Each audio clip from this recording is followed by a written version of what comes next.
नमस्कार दोस्तों, welcome to validation. दोस्तों, वैलिडेशन में आज हम डिस्कस करेंगे कि हायर पेंशन की जर्नी को 3 साल हो चुके हैं और अब इसका स्टेटस क्या है। दोस्तों, नवंबर 2022 में सुप्रीम कोर्ट ने एक लैंडमार्क जजमेंट दिया था, जहां पर सुप्रीम कोर्ट ने कहा था कि कोई भी व्यक्ति अगर अपनी एक्चुअल बेसिक प्लस डीए के ऊपर कंट्रीब्यूशन करना चाहता है तो ईपीएस को उसको एक्चुअल वेजेस के ऊपर हायर पेंशन देना पड़ेगा। और दोस्तों, ये आज तक के लेबर कोड से रिलेटेड जितने भी लॉज आए हैं या जितने भी जजमेंट आए उसमें सबसे लैंडमार्क जजमेंट था, क्योंकि जो लोगों को पेंशन 2,000-3,000 रुपए मिलती थी उसको बढ़ाकर 27,000, 30,000, 40,000 ऐसी पेंशन करने का भी दोस्तों लोगों को मौका मिल रहा था। और ये एक बहुत अच्छा विंडो सुप्रीम कोर्ट ने ओपन किया था। इसको इंप्लीमेंट करने के लिए सुप्रीम कोर्ट ने 4 महीने का समय ईपीएफओ को दिया था, लेकिन ईपीएफओ ने इसको इंप्लीमेंट करते करते तकरीबन जून 2023 तक का समय ले लिया। और जून 2023 तक जिन जिन लोगों ने एप्लीकेशन भरे थे उनका फॉर्म हायर पेंशन के लिए कंसिडर किया गया। लेकिन दोस्तों, आज 3 साढ़े 3 साल के बाद अगर मैं इसका प्रोग्रेस देखना चाहूं तो नंबर्स बहुत ही डिस्मल आते हैं, मतलब कि बहुत ही निराशाजनक आते हैं। ईपीएफओ ने अपना ही डेटा देते हुए कहा था कि तकरीबन 17.5 लाख लोगों ने हायर पेंशन का एप्लीकेशन फॉर्म भरा था। और इन 17.5 लाख लोगों में से 10.5 लाख एप्लीकेशन ईपीएफओ ने सिर्फ ये कह के रिजेक्ट कर दिए कि भाई आपका जो पेंशन का ट्रस्ट था या आपका जो पीएफ का ट्रस्ट था वो एग्जेम्प्टेड ट्रस्ट था, और आपके एग्जेम्प्टेड ट्रस्ट के जो नियम है वो आपको अलाउ नहीं करते सीलिंग के ऊपर जाके कंट्रीब्यूट करने के लिए। और 10.5 लाख लोगों का एप्लीकेशन स्ट्रेट अवे रिजेक्ट कर दिया गया। और अगर पुख्ता तौर पर आज अगर कहा जाए तो सिर्फ और सिर्फ 1.5 लाख से 2 लाख एप्लीकेशंस ऐसे हैं जिनको हायर पेंशन के लिए कंसीडर किया गया है, और तकरीबन 1 लाख लोगों को हायर पेंशन स्टार्ट कर दी गई है या उनका डिमांड लेटर इशू कर दिया गया। लेकिन दोस्तों, ये जो जर्नी है ये यहां पर आके खत्म नहीं होती है। ये जर्नी और बहुत आगे जाती है, क्योंकि बहुत सारी समस्या आ रही है जिसका कोई भी सॉल्यूशन अभी तक ईपीएस के फॉर्म में नहीं आया, ईपीएफओ के मुंह से नहीं आया हुआ है। तो दोस्तों, ऐसी कुछ समस्याएं आज हम यहाँ पर डिस्कस जरूर करेंगे। मैं आपको ये भी बताऊंगा कि अलग अलग तौर पर जो लोग कोर्ट्स में गए, डिफरेंट डिफरेंट हाई कोर्ट में गए, उसकी एक मिनिएचराइज समरी में आपको जरूर बताना चाहूंगा कि भाई आज के डेट में एक्चुअल में स्टेटस क्या है। तो दोस्तों, आज का वीडियो आखिरी तक जरूर देखिएगा। अगर दोस्तों आज तक आपने वैल्यू एडिशन को सब्सक्राइब नहीं किया है तो जरूर सब्सक्राइब कीजिए, क्योंकि ये सीनियर सिटीजन्स के मदद का चैनल है। हम यहाँ पर वो इन्फॉर्मेशन लाते हैं जो आपकी जिंदगी में वैल्यू ऐड कर सके, सीनियर सिटीजन्स को मदद कर सके। जहां तक मेरा मानना है, ईपीएस हायर पेंशन के ऊपर या मिनिमम पेंशन के ऊपर कोई भी बात नहीं कर रहा है यूट्यूब के ऊपर, शायद हमारा एकलौता चैनल है। और दोस्तों, हमारा ये प्रयत्न चलते रहता है कि हम जहां तक हो सके आपके मदद के लिए, आपके हक के लिए आवाज उठाएं, ताकि कभी तो गवर्नमेंट ऑफिशियल्स के कानों में हमारी ये बात जाए और जो मुद्दे हम उठा रहे हैं उसके ऊपर कुछ ना कुछ सोल्यूशन आए। तो दोस्तों, आज तक अगर आपने इस चैनल को सब्सक्राइब नहीं किया तो जरूर सब्सक्राइब कीजिए, क्योंकि आपका चैनल है, आपके फायदे का चैनल है। अब दोस्तों, कुछ जो अनसॉल्व मुद्दे रह गए वो ये है कि जो ऑर्गेनाइजेशन क्लोज्ड हो चुकी है, जो अब अस्तित्व में नहीं है, उन्होंने अपने फॉर्म्स आगे बढ़ाए ही नहीं, क्योंकि वहां कोई एचआर डिपार्टमेंट अभी एग्जिस्ट ही नहीं करता। तो दोस्तों, ऐसे एप्लीकेशंस का क्या हो गया, कोई क्लैरिटी नहीं है। कुछ ऐसे केसेस हैं जहां पर मल्टीपल ट्रांसफर्स है, मतलब कोई आदमी किसी एक कंपनी की एक डिवीजन में काम करता था, अब वो दूसरे डिवीजन चला गया, वहां से तीसरे डिवीजन चला गया। अब ये जो 3-4 डिवीजन के थ्रू फॉर्म घूम के जाना है, अगर कहीं पर भी ट्रस्ट एग्जेम्प्टेड होगा और वहां अगर सीलिंग वाला रूल ईपीएफओ लगा रहा है और फॉर्म को रिजेक्ट कर रहा है, तो क्या टोटल एप्लीकेशन रिजेक्ट होगा या उस डिवीजन का टेन्योर को हटा के बाकी टेन्योर को पैसा दिया जाएगा? ये अभी तक ईपीएफओ ने बताया नहीं है। फॉर एग्जांपल, किसी की अगर 10 साल की सर्विस है, एक जगह 3 साल की, एक जगह 6 साल की, एक जगह 4 साल की। अब दोस्तों, सॉरी मैंने फिगर्स गलत बोले, अगर किसी की 10 साल की सर्विस है कि एक जगह 3 साल, दूसरी जगह 3 साल और लास्ट जगह 4 साल, और ये 4 साल का जो अगर आखिरी टेन्योर है ये अगर एग्जेम्प्टेड ट्रस्ट है जहां पर हायर पेंशन मिलना वाजिब नहीं होगा ईपीएफओ के रूल के हिसाब से, तो क्या उसका पूरा 10 साल का टेन्योर खारिज कर दिया जाएगा या जो पहले के 6 साल है उसका उसको पैसा दिया जाएगा? ये ईपीएफओ ने अभी तक क्लियर नहीं किया है। अब दोस्तों, ऐसे कई और केसेस हैं जहां पर मल्टीपल जॉब रोटेशंस हुए, कोई आदमी सरकारी में था, फिर वहां से प्राइवेट में गया, फिर सरकारी में आ गया। तो ऐसे केस में क्या होगा, इसकी भी कोई क्लैरिटी नहीं है। ऐसे केसेस के भी फॉर्म्स रुके हुए हैं। फिर बहुत सारे केसेस ऐसे हैं जहां पर डिमांड लेटर इशू हो चुका है, लेकिन डिमांड लेटर इशू होने के बाद उन लोगों को बहुत लेट मिला और वो पैसे समय पर नहीं भर पाए, या किसी को टाइम पर मिला, उसकी उस समय पर हालत नहीं थी पैसा जमा करने की, जमा करते करते या पैसे जुगाड़ते जुगाड़ते उनको समय लग गया, और वो पैसा जब वो भरने के लिए गए तब तक डिमांड लेटर का टाइम खत्म हो चुका था। तो ऐसे चीज के लिए क्या किया जाए? इसके लिए ईपीएफओ ने सिर्फ एक सोल्यूशन दिया है कि only regional PF commissioner can extend the date by 6 months. लेकिन दोस्तों, रीजनल पीएफ कमिश्नर का ऑफिस कितना एक्सेसिबल होता है एक आम इंसान के लिए? अगर एक आम इंसान उठ के वहां पर चला जाए और बोले कि भाई मेरा ऐसा ऐसा प्रॉब्लम है, तो क्या रीजनल पीएफ कमिश्नर उसकी इस प्रॉब्लम को समझ पाएगा, क्या उसको समय दे पाएगा, ये भी सोचने वाली बात है। क्या इसके लिए ईपीएफओ ने लोअर लेवल पे कुछ डेलीगेशन किया है या कोई पोर्टल बनाया है जहां पर अगर कोई आदमी अपना ग्रीवेंस बताना चाहे तो आगे बढ़कर उसको बता सके और उसका सोल्यूशन उसको मिल सके? बिल्कुल भी नहीं पता, इसके बारे में कुछ भी सोल्यूशन नहीं है। ईपीएफओ को इसके बारे में सोचना चाहिए। और रही बात दोस्तों एग्जेम्प्टेड ट्रस्ट की, तो एग्जेम्प्टेड ट्रस्ट का तो बहुत बड़ा इतिहास अब चल रहा है। जैसे मैं आपको बताऊंगा, 10.5 लाख एप्लीकेशन ईपीएफओ ने सिर्फ ये कह के रिजेक्ट कर दिए कि भाई आपका जो ट्रस्ट है वो एग्जेम्प्टेड ट्रस्ट है, और एग्जेम्प्टेड ट्रस्ट की जो रूल्स है आपके वो अलाउ नहीं करते आपको सीलिंग के ऊपर जाके पेंशन देने के लिए। अब इसके लिए हुआ क्या, बहुत सारे पीएसयूज के एम्प्लॉयज कोर्ट में गए। जो सबसे पहला जजमेंट आया था मद्रास हाईकोर्ट का जजमेंट आया था, जहां पर यह बोला गया था कि एग्जेम्प्टेड ट्रस्ट को सीलिंग का रूल बताकर पेंशन ना देना ये बिल्कुल गलत किया जा रहा है। ऐसा कोई भी नियम नहीं है, सुप्रीम कोर्ट के जजमेंट में ऐसा कहीं भी उल्लेख नहीं किया गया, तो आप ऐसा नहीं कर सकते। उसके बाद दोस्तों सिमिलर जजमेंट आया कलकत्ता हाईकोर्ट से, कि जहां पर यह तक कहा गया कि भाई अगर आप इस तरह से कोई एक्शन ले रहे हो कि मतलब आप एग्जेम्प्टेड ट्रस्ट के रूल्स बता के अगर किसी की पेंशन रोक रहे हो तो आप एक्चुअली सुप्रीम कोर्ट की अवहेलना कर रहे हो, आप उनका कंटेम्प्ट में जा रहे हो। ये तक कलकत्ता हाईकोर्ट ने बताया था। लेकिन दोस्तों ये जब अलग अलग जजमेंट आए, कुछ मद्रास हाईकोर्ट से आया, कुछ गोवा हाईकोर्ट से आया, कुछ केरला हाईकोर्ट से भी जजमेंट आए हुए, इन सारे हाईकोर्ट्स का आज का क्या स्टेटस है तो मैं आपको बता दूं। हाईकोर्ट जिस तरह से वर्क करता है, वहां पर सबसे पहले एक सिंगल जज का बेंच बैठता है। एक जज बैठेगा, वो आपकी बात सुनेगा, वो एक जजमेंट देगा। अगर ईपीएफओ चाहे तो ऐसे जजमेंट को चैलेंज कर सकता है डिविजनल बेंच पे, जहां पर 3 से ज्यादा जजेस बैठेंगे और वो इसके ऊपर पुख्ता तरह से पूरी फाइंडिंग देंगे, हियरिंग करेंगे और उसके बाद बताएंगे कि क्या होगा। और उसके बाद भी अगर ईपीएफओ के अगेंस्ट में जजमेंट चले जाता है या एम्प्लॉय के फेवर में जजमेंट चला जाता है, तो ईपीएफओ के पास यह हक है कि वो सुप्रीम कोर्ट जाए और सुप्रीम कोर्ट के दरवाजे खटखटाए। तो दोस्तों ऐसा 3 लेयर चलता है। तो मैक्सिमम जो केसेस चल रहे हैं वो पहला लेयर क्रॉस कर चुके हैं, मतलब जो सिंगल बेंच का जो जजमेंट था वो मैक्सिमम केसेस में आ गया है। मदुरई का जो मद्रास हाईकोर्ट है वहां से आ गया, गोवा में आ गया, केरला में आ गया, कलकत्ता में आ गया। लेकिन दोस्तों ईपीएफओ ने इन सब जगह पर डिविजनल बेंच पे उसको चैलेंज करने की बात की है और अब वो केसेस आगे बढ़ रहे हैं। इसके अलावा दोस्तों जो एक प्रो राटा बेसिस का फॉर्मूला लगाया गया था, जिसकी वजह से बहुत कम हो जा रही है पेंशन। पहले जब सुप्रीम कोर्ट का जजमेंट आया था तो ये बात चली थी कि पेंशन दी जाएगी लास्ट के 60 मंथ्स के एवरेज के ऊपर में।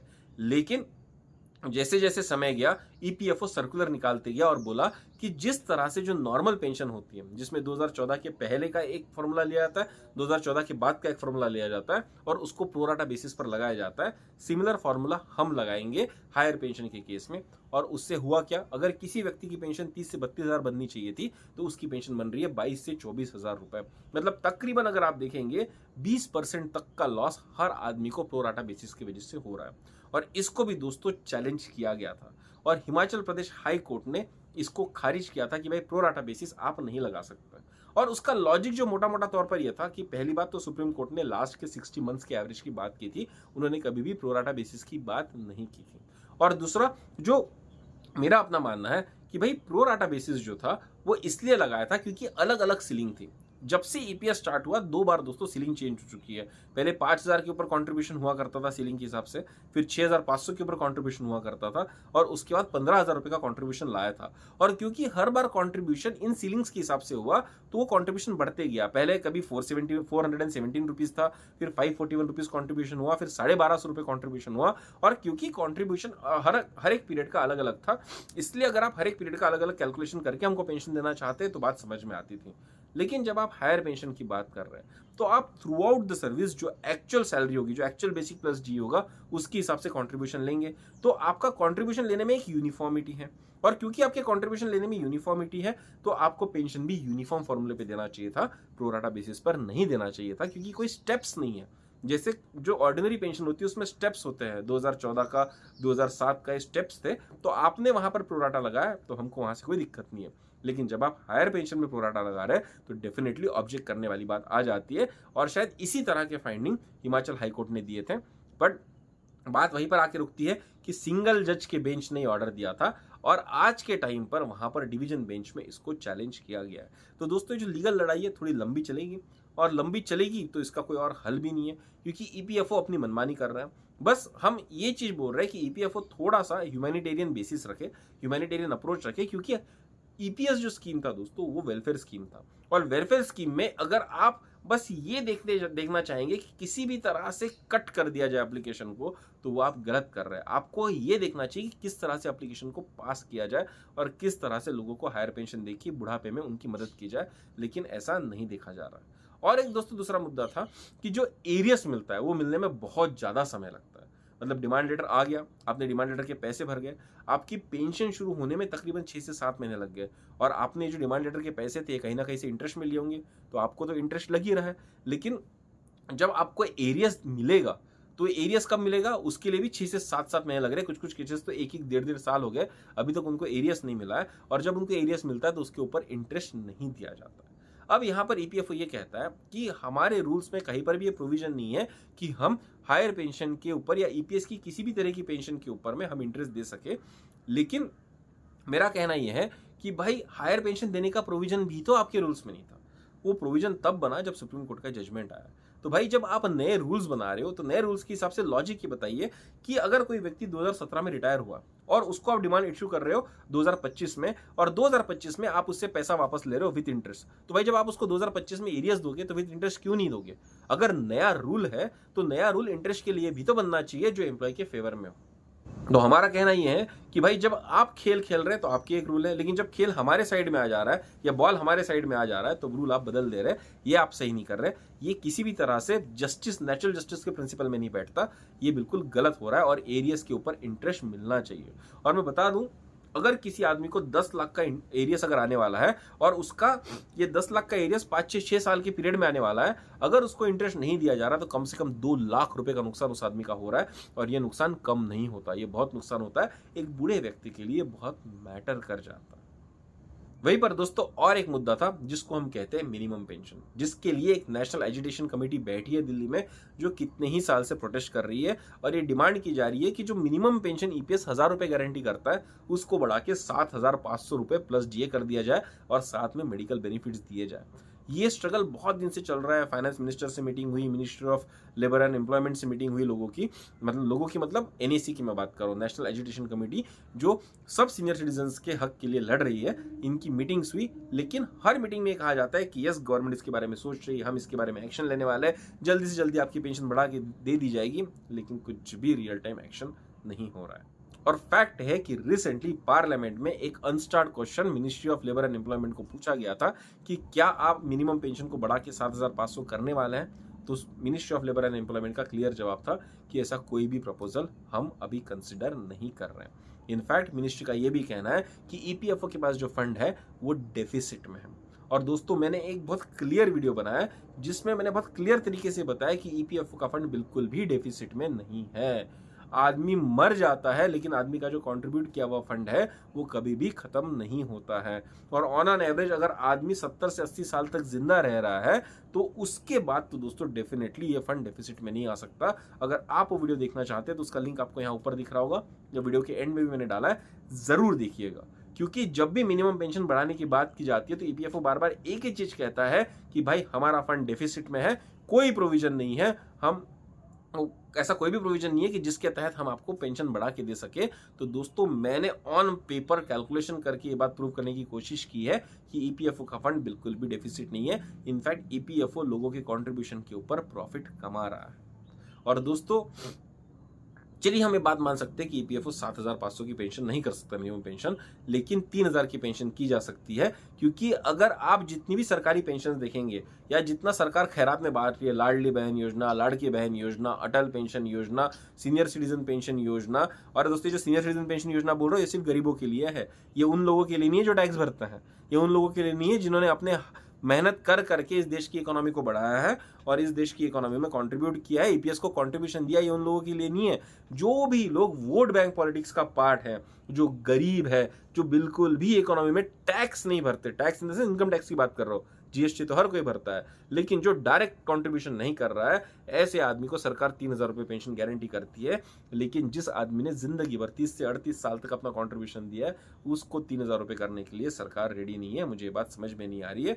सरकार को आगे आके बात बतानी चाहिए कि क्यों नहीं कर पा रही है।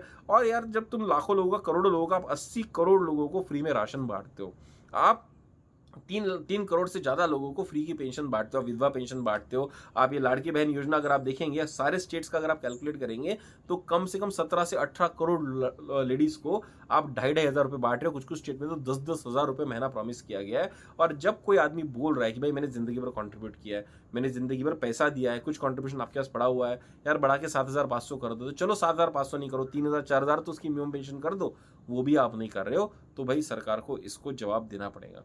और मैं सीनियर सिटीजन को भी बात बार बार बता चुका हूं कि ऐसा आपके साथ क्यों हो रहा है, ये अन्याय आपके साथ इसलिए हो रहा है क्योंकि आप एक स्ट्रांग वोट बैंक नहीं है। अगर आप एक तगड़ी वोट बैंक बनते, सरकार को गिराने की ताकत रखते या सरकार को हिलाने की ताकत रखते, तो शायद ऐसा नहीं होता। आप अच्छा कंट्रीब्यूट कर सकते हैं। ये डेमोक्रेसी, इसमें हर कोई हर तरह की बात कर रहा है। अगर मैं यहाँ पर कैमरा के सामने बात कर रहा हूं तो ये मेरा फ्रीडम ऑफ स्पीच है कि भाई अगर आपकी डिमांड्स को नहीं माना जा रहा है तो आप अगले इलेक्शन में अपना वोट सही तरह से कास्ट कर सकते हैं। आप बता सकते हैं कि भाई हम क्या चाहते हैं, उसके बाद जो भी सरकार चुन के आएगी वो उनका डिसीजन है। हमने यही सोचकर सरकार को वोट भी किया था। मैं जानता हूं कि करंट सरकार बहुत अच्छे काम कर रही है, बहुत बेहतर काम कर रही है, लेकिन सीनियर सिटीजन की जो प्रॉब्लम है वो सॉल्व नहीं हो रहे। उसके ऊपर भी अगर सरकार काम करे तो भाई इस देश में सीनियर सिटीजन की दुआएं सरकार को लगेंगी और हम चाहते हैं कि ये दुआ सरकार को मिले। तो दोस्तों, आज अगर एक समराइज तरीके से बताऊं तो हायर पेंशन में 99% फॉर्म ईपीएफओ कहता है कि उन्होंने प्रोसेस कर दिए, जिसमें से 93% से ज़्यादा फॉर्म दोस्तों उन्होंने रिजेक्ट ही कर दिए। जो 60% फॉर्म बचे उन्हीं के ऊपर एक्शन चल रहा है और ये कोई बहुत सक्सेसफुल फिगर नहीं है। अगर ईपीएफओ इसको अपना सक्सेस मान रहा है तो मैं इस बात को मानने से खारिज करता हूँ कि भाई इसको सक्सेस नहीं माना जा सकता, क्योंकि आप एक वेलफेयर ऑर्गेनाइजेशन है और वेलफेयर ऑर्गेनाइजेशन का काम होता है कि ज़्यादा से ज़्यादा लोगों को वेलफेयर प्रोवाइड करे, ना कि उनका वेलफेयर छीन लिया जाए। और जो मिनिमम पेंशन की बात है, 7,500 की डिमांड भले ही सरकार के लिए पॉसिबल नहीं होगी, लेकिन मैं ये बात मानने को तैयार नहीं हूं कि सरकार किसी भी तरह से इस पेंशन को बढ़ा ही नहीं सकती। सरकार हर जगह खैरात बांट रही है, थोड़ी सी यहाँ भी बांट दे तो हम हंसते हंसते उस खैरात को एक्सेप्ट कर लेंगे, हमको उस बात से कोई दिक्कत नहीं है। लेकिन खैरात की बात ही नहीं, हमने कंट्रीब्यूट किया है और मैंने ऑन पेपर प्रूफ किया है वीडियो में कि भाई आप चाहे तो जो एग्जिस्टिंग फंड है उसी को यूज करके पेंशन बढ़ा सकते हैं, क्योंकि ये फंड कभी भी खत्म नहीं होता। इनफैक्ट सरकार के पास परपेचुअली रह जाता है, आदमी के मरने के बाद भी रह जाता है। तो इतना कॉन्ट्रीब्यूशन अगर कोई व्यक्ति कर रहा है तो उसको थोड़ा सा बेनिफिट मिल जाए तो क्या ही गलत होगा। और दोस्तों, मैं आप सबसे गुजारिश करूंगा, जो लोग लीगल फाइट कर रहे हैं वो अपनी लीगल फाइट ना रोके, हिम्मत ना हारे। बात सिर्फ आपको पैसा मिलने की नहीं है, बात सिर्फ ये है कि हमारे साथ खुलेआम अन्याय हो रहा है और उस अन्याय के खिलाफ अगर हम नहीं लड़ेंगे तो ये अन्याय ऐसे ही होते रहेगा, आने वाली हर प्रॉब्लम के साथ होते रहेगा। बात पैसे की कभी भी नहीं है, बात है इज्जत की। हमको हायर पेंशन डिनाई करके हमारी इज्जत पे अटैक किया जा रहा है कि भाई ये बोला जा रहा है कि हम तो तुमको हायर पेंशन नहीं देंगे, आपको जो करना है आप कर लीजिए, और ये सही नहीं हो रहा है। इसके ऊपर आवाज उठाना हमारा काम है, जो हम उठा रहे हैं। ये हमारा right to freedom to speech है, फ्रीडम ऑफ स्पीच है जो हम यूज कर रहे हैं। हमको लीगल कोर्स परस्यू करने का हमको सरकार राइट देती है, हम वो कर रहे हैं। और मेरी सबसे गुजारिश है कि जो जो कोर्ट में जा रहे हैं बिल्कुल इस कोर्स ऑफ एक्शन को फॉलो करे और अपना काम सही तरह से करे, इस लड़ाई में अपना कंट्रीब्यूशन दे। दोस्तों, उम्मीद करता हूँ इस वीडियो में थोड़ी सी क्लैरिटी मैं आपको दे पाया हूँ, आपके हक के लिए थोड़ी सी आवाज़ उठा पाया हूँ। अगर दोस्तों आपको लगता है कि मैंने सही बात की है तो ज़रूर सब्सक्राइब कीजिएगा हमारे इस चैनल को। इस वीडियो के कमेंट में कमेंट करके भी मुझे बताइएगा, कोई मुद्दे अगर मैंने छोड़ दिए तो ज़रूर बताइएगा। मैं कोशिश करूँगा कि ऐसे और मुद्दे मैं लाऊं और कहीं ना कहीं हम आवाज़ उठाते रहें। अगर आपको इस वीडियो में वैल्यू दिखी है तो ज़रूर शेयर कीजिए अपने दोस्तों के साथ, अपने परिवारजनों के साथ, ताकि उनकी ज़िंदगी में भी एक छोटा सा वैल्यूडेशन हो सके। तो चलिए दोस्तों, जल्दी मिलेंगे एक नए डिस्कशन के साथ, एक नए वैल्यू एडिंग वीडियो के साथ। तब तक के लिए दोस्तों सब्सक्राइब करते रहिए हमारा चैनल वैल्यू एडिशन। धन्यवाद।